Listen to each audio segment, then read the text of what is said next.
بسم اللہ الرحمن الرحیم. In the name of Allah, the Beneficent, the Merciful. الحمد للہ وکفا وسلام علی عباده الذین اصطفى اما بعد فقد قال اللہ تبارک وتعالی فی القرآن المجید والفرقان الحمید. اعوذ باللہ من الشیطان الرجیم. بسم اللہ الرحمن الرحیم. وَإِنْ خِفْتُمْ شِقَاقَ بَيْنِهِمَا فَابْعَثُوا حَكَمًا مِّنْ أَهْلِهِ وَحَكَمًا مِّنْ أَهْلِهَا إِنْ يُرِيدَا إِصْلَاحًا يُوَفِّقِ اللَّهُ بَيْنَهُمَا إِنَّ اللَّهَ كَانَ عَلِيمًا خَبِيرًا. صدق اللہ العظیم. محترم حضرات، اس سے پہلے کی آیتوں میں اللہ تبارک و تعالیٰ نے عورتوں کی اصلاح کا طریقہ بتلایا تھا کہ اگر عورت نافرمان بن جائے تو اس کو سدھارنے کے لیے کیا طریقہ اپنانا چاہیے. ان میں سے 3 طریقے بتلائے. پہلا یہ کہ ان کو نصیحت کریں، سمجھائیں. اس سے بھی اگر نہ مانیں تو ان کا بستر الگ کر دیں. اس سے بھی نہ مانیں تو ہلکا سا ماریں. اب ایک چوتھا مرحلہ،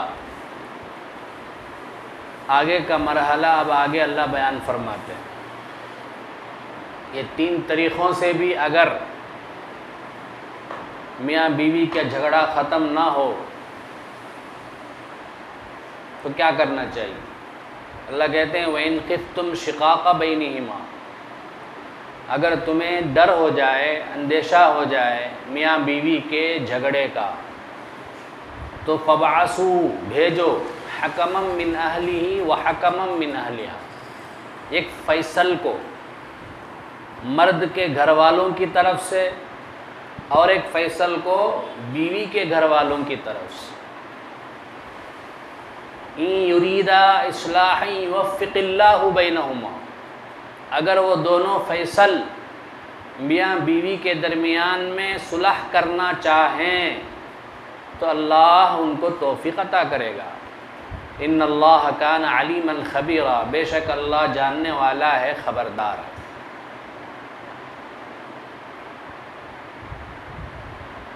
محترم حضرات، اسلام کی ایک خوبصورت تعلیم ہے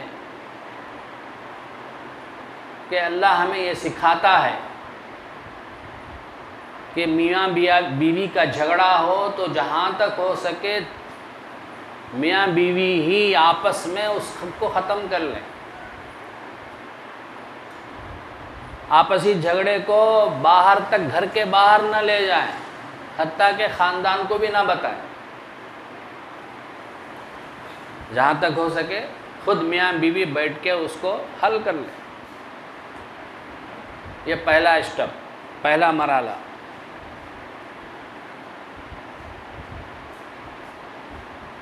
بعض مرتبہ میاں بیوی کا جھگڑا اتنا زیادہ ہو جاتا ہے خود ان سے آپس سے حل نہیں ہوتا،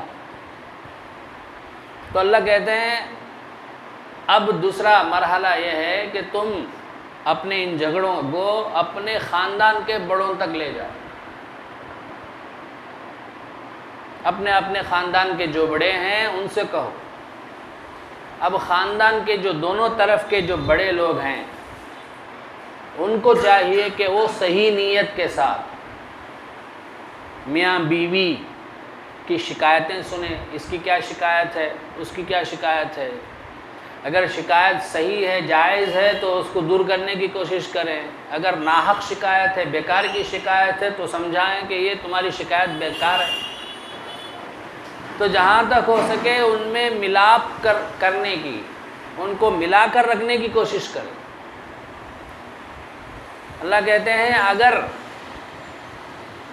شوہر کے خاندان والے اور بیوی کے خاندان والے دونوں اگر ملا کر رکھنا چاہیں تو ان کے اس نیت سے، ان کے اس اچھی نیت کی توفیق سے، برکت سے ہو سکتا ہے کہ اللہ انہیں ملا دے، ان کے اندر ملاپ پیدا کر دے۔ ان یریدا اصلاحا یوفق اللہ بینہم۔ تو اس سے پہلی بات یہ معلوم ہوئی کہ دونوں خاندان کے بڑوں کو چاہیے کہ اپنی نیت صحیح کریں، جہاں تک ہو سکے ہمیں ان کو ملا کر رکھنا ہے، ان کو الگ نہیں کرنا۔ اگر یہ نیت رکھیں گے تو انشاءاللہ ان میں صلح کرا دے گا اللہ تعالیٰ، ان میں محبت پیدا کرا دے گا، ان کے جھگڑے کو ختم کر دے گا۔ کوشش کیے پھر بھی صلح نہیں ہوئی، دونوں میں جدائیگی ہو گئی، تو ہمیں یہ سمجھنا چاہیے کہ ہماری نیت میں کوئی فتور ہے، ہماری نیت میں کوئی کمی ہے۔ کبھی کبھار خاندان والے جو ہے اپنی انا کا مسئلہ بنا لیتے،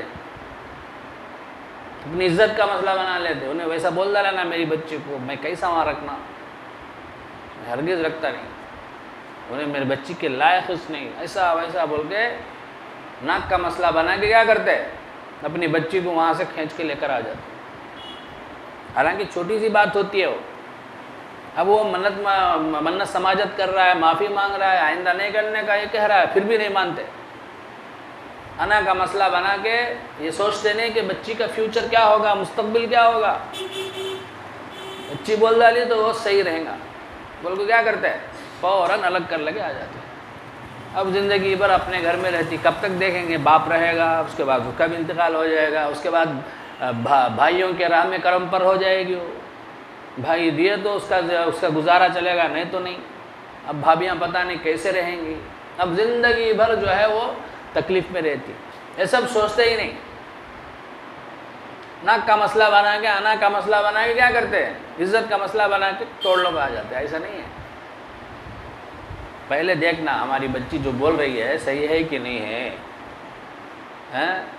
ہم کو معلوم ہوتا ہے ہماری بچی کا مزاج کیا ہے بول کے، تب اس کے مطابق ہی بات ہے تو سمجھنا ہماری بچی میں بھی کمی ہے۔ ویسا سوچ سے سمجھے نہیں سکا، ایسا کیا کرتے ہیں بہت سے لوگ ماں باپ اپنی بچی کی طرفداری میں ایسے بڑھ جاتے ہیں، غلطی بچی کی رہے تو بھی اسی کو دباتے جا کے، اسی کو پریشان کرتے، اب اس کی وجہ سے وہ بھی جو ہے مل کر رہنے کے لیے تیار نہیں، دونوں خاندان تباہ ہو جاتے۔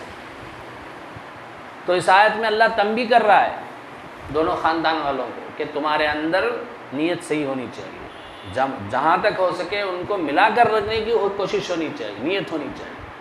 اگر تمہارے اندر یہ نیت ہو تو انشاءاللہ اللہ انہیں ملا دے گا۔ ان یریدا اصلاحا یوفق اللہ بینہما ان اللہ کان علیما خبیرا۔ محترم حضرات، اسلام کے اندر صلح کرانے کی دو جماعتوں میں، دو خاندانوں میں، میاں بیوی میں، دو دوستوں میں، کون بھی ہوں، اگر جھگڑا ہو جائے تو ان کو ملا کر رکھنا یہ اسلام میں سب سے افضل کام۔ ابو داؤد اور ترمذی شریف کی روایت ہے، ابو درداء رضی اللہ عنہ فرماتے ہیں اللہ کے نبی صلی اللہ علیہ وسلم نے صحابہ سے پوچھا، اے صحابہ کیا میں تمہیں ایسی چیز نہ بتاؤں جو نماز، روزہ اور صدقے سے بھی افضل ہے؟ ایسی چیز نہ بتاؤں جو نماز سے بھی افضل، روزے سے بھی، صدقے سے بھی افضل ہے؟ صحابہ نے کہا اے اللہ کے نبی ضرور بتائیے۔ تو آپ صلی اللہ علیہ وسلم نے فرمایا اصلاح ذات البین، جن دو لوگوں میں جھگڑا ہو، جن دو لوگوں میں جدائیگی ہو گئی ہو، ان کو ملا کر رکھنا، ان میں صلح کرانا، یہ سب سے افضل عمل ہے۔ اس کے بعد فرمایا وَفَسَادُ ذَاتِ الْبَيْنِ هِيَ الْحَالِقَةُ، لوگوں میں پھوٹ ڈال دینا، لوگوں میں فساد پیدا کر دینا، فتنہ ڈال کے لوگوں کو الگ کر دینا، جماعتوں میں، خاندانوں میں جھگڑا پیدا کر دینا، یہ حالقہ، دین کو مونڈ دینے والا ہے۔ استرا سر پر پھیریں موٹے مار لیں تو کیا ہوتا ہے؟ پورا سر صاف ہو جاتا. تو اللہ کے نبی فرماتے ہیں یہ کام کرنا، پھوٹ ڈالنا 2 جماعتوں میں، 2 خاندانوں میں، میاں بیوی میں، 2 دوستوں میں، یہ پھوٹ ڈالنا بھی یہ اتنا بڑا گناہ ہے کہ اس کی وجہ سے اس کی ساری نیکیاں صاف ہو جائیں گی. جو کچھ اس نے نیکیاں کی ہوں گی، نماز، روزے، زکوٰۃ، حج، قرآن کی تلاوت، ذکر، جو بھی کیا ہوگا سب صاف ہو جائیں گے. جس طرح اس طرح چلانے سے سر کے بال صاف ہو جاتے، ایسے ہی نیکیاں سب صاف ہو جائیں گی. وَفَسَادُ ذَاتِ الْبَيْنِ هِيَ الْحَالِقَةُ. اللہ کے نبی صلی اللہ علیہ وسلم جماعت کی نماز کا بڑا اہتمام کرتے تھے. مسجد کی جماعت، مسجد کی جماعت کی بڑی پابندی کرتے تھے. حتیٰ کہ آپ بیمار ہو گئے تھے، چلنے نہیں ہوتا تھا، تب بھی 2 صحابہ کے سہارے سے مسجد کو، جماعت کو آتے تھے، اس حال میں کہ آپ کے دونوں پیر زمین میں گھستے ہوئے آتے تھے، پھر بھی مسجد کی جماعت نہیں چھوڑنا. اتنا اہتمام کرتے تھے، اتنی پابندی کرتے تھے. ہمیں معمولی سا بخار آ گیا، معمولی سی پیٹ میں درد ہو گیا تو وہ بہت یہ ہے آج پڑھ لیں گے، بول کو پڑھ لیں. اور تسلی کے واسطے ہاں تو بھی رجا بات 2 جنے مل کو پڑھ لیں گے، جماعت ہو جاتی. وہ جماعت سے بھی کام آتی نہیں، مسجد کی جماعت ہو رہا ہے. ہمیں خود الگ روما میں جماعت کر لے تو وہ جماعت نہیں ہوتی بھائی. ثواب ہے اکیلے پڑھنے سے، اس کا ثواب ذرا زیادہ ہے، لیکن یہ جماعت ضروری ہے، مسجد کی جماعت. ورنہ مسجد بنانے کی ضرورت کیا ہے؟ تو مسجد کی جماعت ضروری ہے. تو اللہ کے نبی صلی اللہ علیہ وسلم اتنے بیمار ہوتے تھے کہ چلنے نہیں ہوتا تھا. 2 صحابی کے کاندھوں پہ سہارا لے کر مسجد کو آتے تھے اور آپ کے پیر مبارک زمین میں گھسٹتے ہوئے آتے تھے، اس حالت میں بھی آتے تھے. لیکن ایک مرتبہ ایک قبیلے والوں میں جھگڑا ہو گیا اور ادھر جماعت کا وقت ہو گیا. تو آپ صلی اللہ علیہ وسلم یہ لوگوں میں جو جھگڑا ہو گیا ہے ان میں صلح کرانا ہے، ان کے جھگڑے کو ختم کرنا ہے. تو آپ وہاں گئے، ان میں صلح کرنے میں لگ گئے. ایسے اتنی دیر تک مصروف ہو گئے کہ وہاں جماعت کا وقت ہو گیا. وہاں حضرت بلال رضی اللہ عنہ نے حضرت ابو بکر رضی اللہ عنہ کو امامت کے لیے آگے بڑھا دی. اس کے بعد جب آپ صلی اللہ علیہ وسلم وہاں سے فارغ ہو کے ان میں آپس میں میل ملاپ کر کے صلح کرا کے آئے تو جماعت ہو چکی تھی. پھر گھر گئے، گھر جا کے آپ نے اپنی بیوی کے ساتھ جماعت سے نماز پڑھی. اب اس سے کیا معلوم ہوتا ہے؟ جماعت کا آپ صلی اللہ علیہ وسلم اتنا اہتمام کرتے تھے، اتنی پابندی کرتے تھے کہ حتیٰ کہ بیمار ہو جاتے تھے، چلنے بھی نہیں ہوتا تھا، اس وقت بھی جماعت نہیں چھوڑتے تھے، جماعت کی نماز. لیکن جب صلح کرانے کا موقع ہوا، مسلمانوں میں جھگڑا ہو رہا تھا، ان کو ملانا تھا، تو آپ جماعت کو بھی چھوڑ دیے. اس سے ہم سمجھ سکتے ہیں کہ 2 جماعتوں میں، 2 دوستوں میں، 2 شخصوں میں، 2 خاندانوں میں میل ملاپ کرنا، ان میں صلح کرانا کتنا افضل عمل ہے. اسی طرح اور ایک حدیث ہے، اللہ کے نبی صلی اللہ علیہ وسلم فرماتے ہیں ہر پیر اور جمعرات کو جنت کے دروازے کھول دیے جاتے ہیں اور اللہ کی طرف سے اعلان ہوتا ہے کہ آج ہر اس شخص کی مغفرت کی جائے گی جو اللہ کے ساتھ کسی کو شریک نہ کیا ہو، جو شرک نہ کیا ہو، ان سب کے آج مغفرت. مگر ایسے 2 آدمیوں کی مغفرت نہیں ہوگی جن کا آپس میں جھگڑا ہو، جن کا آپس میں دشمنی ہو، جن کی آپس میں دشمنی ہو، عداوت ہو، بغض ہو. اللہ تبارک و تعالیٰ جب ان لوگوں کا نمبر آتا ہے تو کہتے ہیں کہ اے فرشتوں انہیں چھوڑ دو، ان کا معاملہ مؤخر کر دو، جب تک یہ لوگ صلح نہ کر لیں تب تک ان کو معاف مت کرو، ان کے معاملے کو روک کے رکھو. تو جھگڑا جو ہے اتنا خطرناک چیز ہے، اتنی بدنحوس چیز ہے کہ یہ ہماری مغفرت کے لیے بھی رکاوٹ کا باعث ہوتی ہے.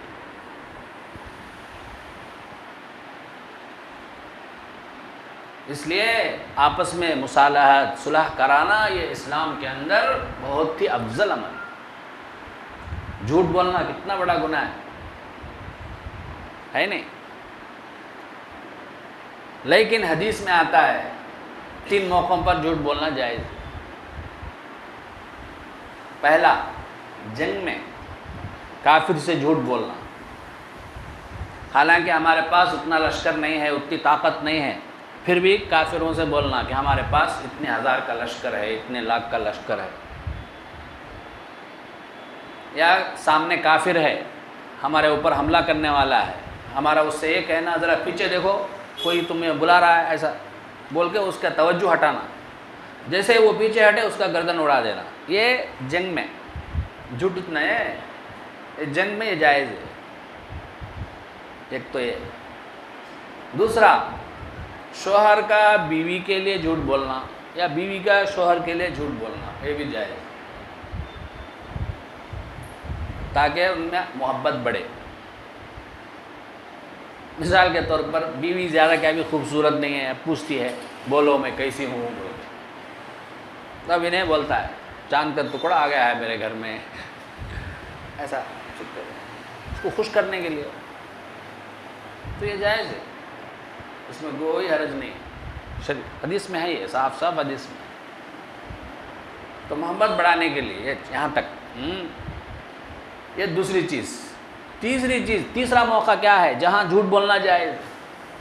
اللہ کے نبی نے فرمایا کہ 2 بھائیوں میں جھگڑا ہو گیا، 2 مسلمان بھائیوں، تو ایک بھائی کے پاس جا کر بولنا جو تمہارا جو جن سے جھگڑا ہو گیا ہے وہ بہت جو ہے شرمندہ ہے، تمہارے پیٹھ پیچھے تمہاری بڑی تعریف کرتا ہے، حالانکہ کیا بھی کریا نہیں. مقصد کیا ہے اس کا؟ تاکہ اس کے دل میں جو بھی دشمنی ہے وہ ختم ہو جائے. اب یہاں جا کے وہ بولتا، پھر ویسے ہی اور ایک دوست کے پاس جاتا، اس کے پاس بھی جا کو بولتا کہ انہیں جو ہے تیری پیٹھ پیچھے تیری بڑی تعریف کرتا ہے، اسے شرمندگی بہت زیادہ ہے، یہ ایسا ہو گیا بول کے. ایسا کیوں بولتا ہے؟ تاکہ دونوں میں دوستوں میں جو ہے اتفاق ہو جائے، صلح ہو جائے. تو اس کے لیے بھی جھوٹ بولنا جائے. اب اس سے بھی آپ اندازہ لگا سکتے ہیں کہ میل ملاپ کرنا 2 جماعتوں میں، 2 دوستوں میں، 2 خاندانوں میں، میاں بیوی میں اگر جھگڑا ہو جائے تو ان کو ملا کر رکھنا، ان میں مصالحت کرنا، صلح کرانا، یہ بہت ہی افضل ہے، بہت ہی اچھا ہے. حتیٰ کہ جھوٹ بھی جائز ہو جاتا ہے اس کے لیے.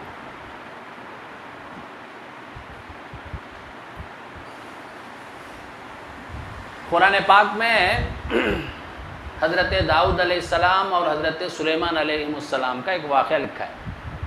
وَدَاوُودَ وَسُلَيْمَانَ إِذْ يَحْكُمَانِ فِي الْحَرْثِ إِذْ نَفَشَتْ فِيهِ غَنَمُ الْقَوْمِ وَكُنَّا لِحُكْمِهِمْ شَاهِدِينَ.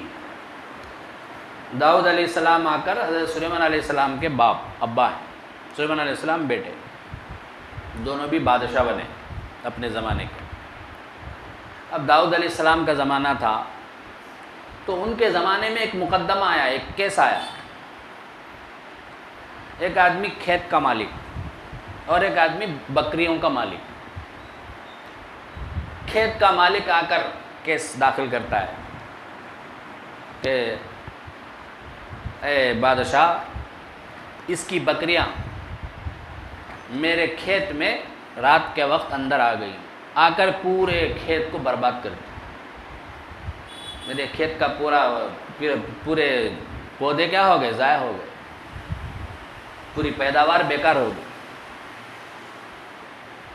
تو داؤد علیہ السلام نے دیکھا کہ اس کے کھیت میں جو نقصان ہوا تھا وہ بکری والے کے پاس اس نقصان ہوئے کے قیمت کے برابر بکریاں تھیں. تو داؤد علیہ السلام نے فیصلہ کیا کہ بکریاں والا کیا کرے، اپنی ساری بکریاں کھیت والے کو دے دے، کیونکہ اتنا نقصان ہوا ہے.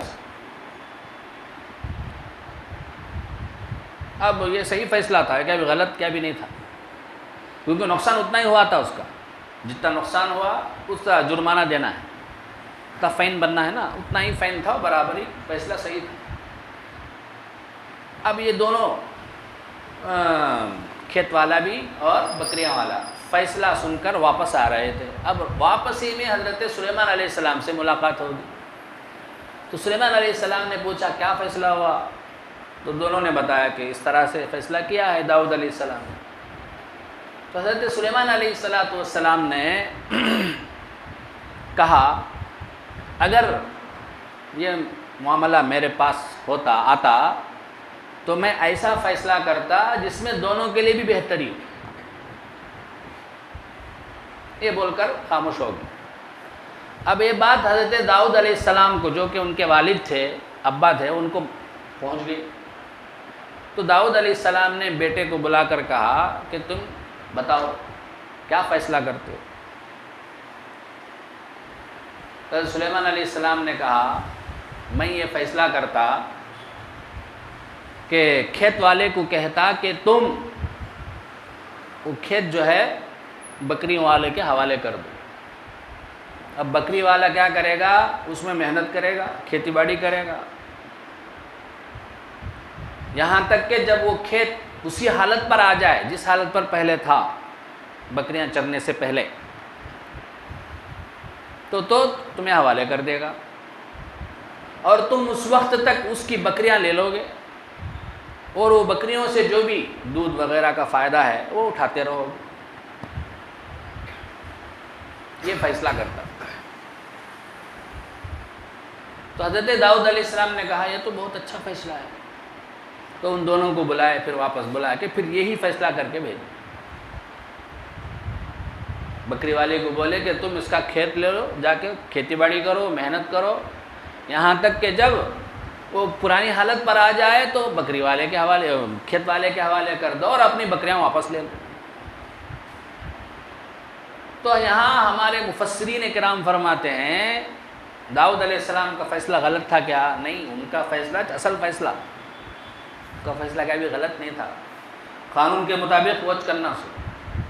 سلیمان علیہ السلام جو فیصلہ کرے تھے وہ مصالحت ہو، صلح کرائے. سو کیا ہے؟ صلح. کچھ لو کچھ دو، کچھ لے لو کچھ دے دو، اسے بولتے ہیں مصالحت.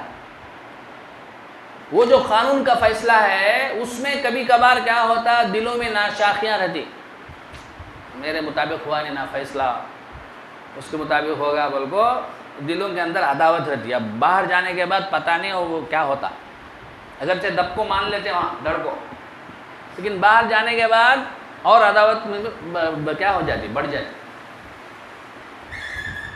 اس لیے بہتر یہ ہے کہ قانونی فیصلہ کرنے سے پہلے جہاں تک ہو سکے بات چیت کر کے آپس میں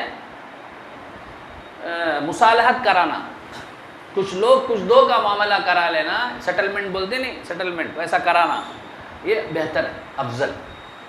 تو یہ ایسا ہی سیٹلمنٹ تھا. کس کا؟ حضرت سلیمان علیہ السلام کا فیصلہ.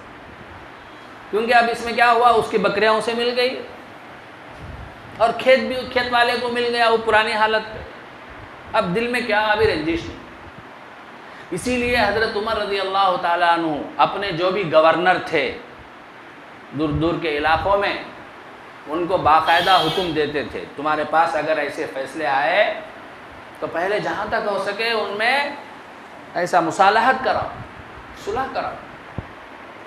کیونکہ صلح کرائے تو دلوں میں کچھ نہیں ہوتا. پہلے ہی اگر تم قانونی فیصلہ سنا دو گے تو پھر جو ہے دلوں میں ایسے ہی عداوت کو پالیں گے، بعد میں باہر جا کے وہ عداوت اور بڑھے گی، پھر اور جھگڑا ہوگا. تو بہرحال بزرگوں اور دوستو، اسلام کے اندر صلح کرانے کی، آپس میں ملا کر رکھنے کی بڑی فضیلت ہے، اس کا بہت بڑا ثواب ہے، بہت ہی خیر کا کام. اس لیے ہمیں اگر ایسا موقع ہو جائے دونوں دوستوں میں، دونوں خاندانوں میں، میاں بیوی میں ملا کر رکھنے کی، کہ اگر ہمیں موقع مل جائے، صورت ہو جائے تو ہمیں خوش دلی سے ملا کر رکھنے کی کوشش کرنا جہاں تک ہو سکے. پہلے ہی کیا نہیں کرنا، ان میں جدائیگی نہیں ڈال دینا، جدائیگی اللہ کو ناپسند. جیسا کہ ابھی کہا وَفَسَادُ ذَاتِ الْبَيْنِ هِيَ الْحَالِقَةُ، لوگوں میں پھوٹ ڈالنا، لوگوں میں جدائیگی ڈالنا، یہ دین کو صاف کر دینے والا ہے، نیکیوں کو بالکل پاک و صاف کر دینے والا ہے، ختم کر دینے والا ہے. ہمارے نامہ اعمال سے نیکیاں سب کے سب مٹا دینے والا ہے. اس لیے پھوٹ ڈالنا اللہ کو بے حد ناپسندیدہ عمل.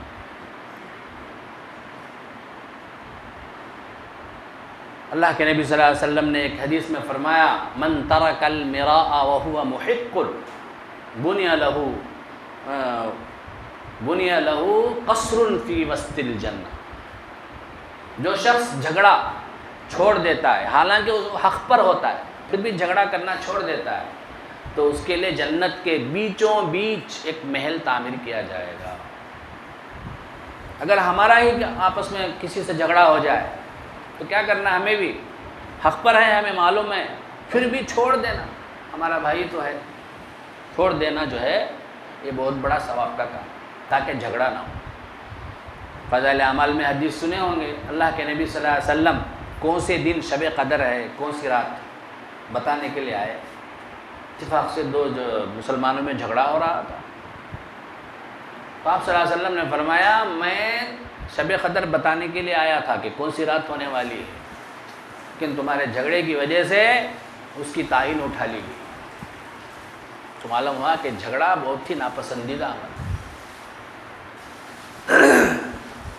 حضرت مفتی فقہ محمود الحسن صاحب گنگوئی رحمۃ اللہ علیہ ایک واقعہ ذکر کرتے ہیں، دو بھائیوں میں، اس سے پہلے بھی بتلایا تھا میں، دو بھائیوں میں جھگڑا ہو گیا،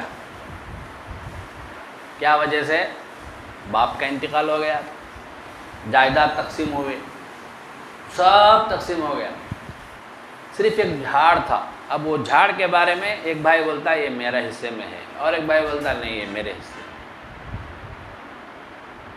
آپس میں بیٹھ کے حل کر لیتے تو وہاں ہو جاتا تھا، حل ہو جاتا تھا، لیکن کیا کرے، اتنا جھگڑا ہوا ان میں، اتنا جھگڑا ہوا کہ کورٹ تک پہنچ گیا۔ اب وہ کورٹ میں گئے تو وکیل رکھنا، وکیل کے لیے لاکھوں روپے خرچ کرنا، انہیں بھی خرچہ کریا، انہیں بھی خرچہ کریا، انہیں بھی خرچہ کریا، انہیں بھی خرچہ، فوراً حل ہوتا ہے کیا کورٹ میں مسئلہ؟ سالوں کے سال کھینچتے ہو۔ اب انہیں جتنا جائیداد میں ملا تھا سب انہیں خرچ کیا، انہیں بھی پورا خرچ کریا۔ آخری میں کورٹ والا کیا فیصلہ کریا، جھاڑ کو بالکل دو آدھا کرو، آدھا یہ بھائی لے لے اور آدھا اور ایک بھائی لے لے۔ کب فیصلہ آیا سو یہ ہے، ان کے پاس تھا سو پورا مال چلا گیا، تب آیا سو فیصلہ۔ شریعت کے مطابق، اسلام کے مطابق پہلے سے اگر کیا کرتے، یہی فیصلہ کر لیتے تو پورا پیسہ بچ جاتا تھا۔ تو اس لیے بزرگ اور دوستو، ایسے اگر ہمارے انسان ہیں ہم لوگ، دو برتن آپس میں ایک جگہ مل کر رہے گا تو آواز آئیں گی، وہاں ٹکرائے وہ ہوگا، تو ایسے وقت میں آپس میں کچھ جو ہے لینا، کچھ دینا، کچھ چھوڑ دینا کریں گے تو انشاءاللہ اس کا بڑا ثواب ہے، اور اس کی وجہ سے جو ہے ہمیں بڑی فضیلتیں ملیں گی۔ اللہ تبارک و تعالی ہمیں کہنے سننے سے زیادہ عمل کی توفیق عطا فرمائے۔ آمین و آخر دعوانا الحمدللہ رب العالمین۔